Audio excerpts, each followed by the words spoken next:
যে কোনো পুরনো বা সেকেন্ড হ্যান্ড ফোন কেনার আগে সেই ফোনটি চুরি হওয়ার নাকি চুরি হওয়ার না, সেই ফোনে কোনো কেস আছে কি না, আজ আমরা এই ভিডিওর মাধ্যমে সেটা দেখব।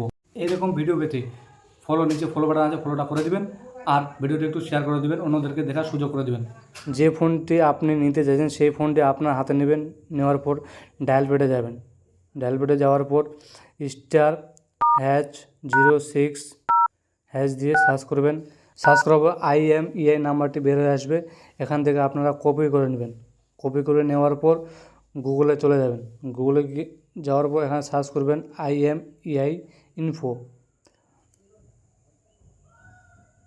এরকম একটা পেজ খুলে আসবে, এটা প্রথমেরটাতে ক্লিক করবেন। এখানে আপনারা IMEI নাম্বারটি পেস্ট করে দেবেন, করে দেওয়ার চেক IMEI করবেন। করার পর একটু নিচের দিকে আসবেন,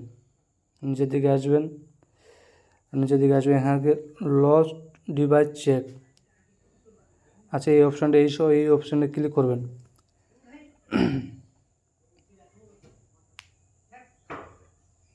ক্লিক করার পর নিচে চলে আসবেন, এখানে চেক লস্ট এটাতে ক্লিক করবেন। এটাতে আপনারা যখনই ক্লিক করবেন তখন আপনার ফোনটি চুরি হওয়ার নাকি এ ফোনে কোনো কেস আছে সব দেখতে পাচ্ছেন। ডিভাইস ইজ ক্লিন, মানে আমার যে ফোনটি কোনো কেস বা চুরি হওয়ার ফোন না। আর যদি এটা চুরি হওয়ার ফোন হতো তাহলে এখানে ক্রস চিহ্ন থাকতো। তো ভিডিওটি এই পর্যন্ত। ভিডিওটি কেমন লাগলো কমেন্টে অবশ্যই জানাবেন।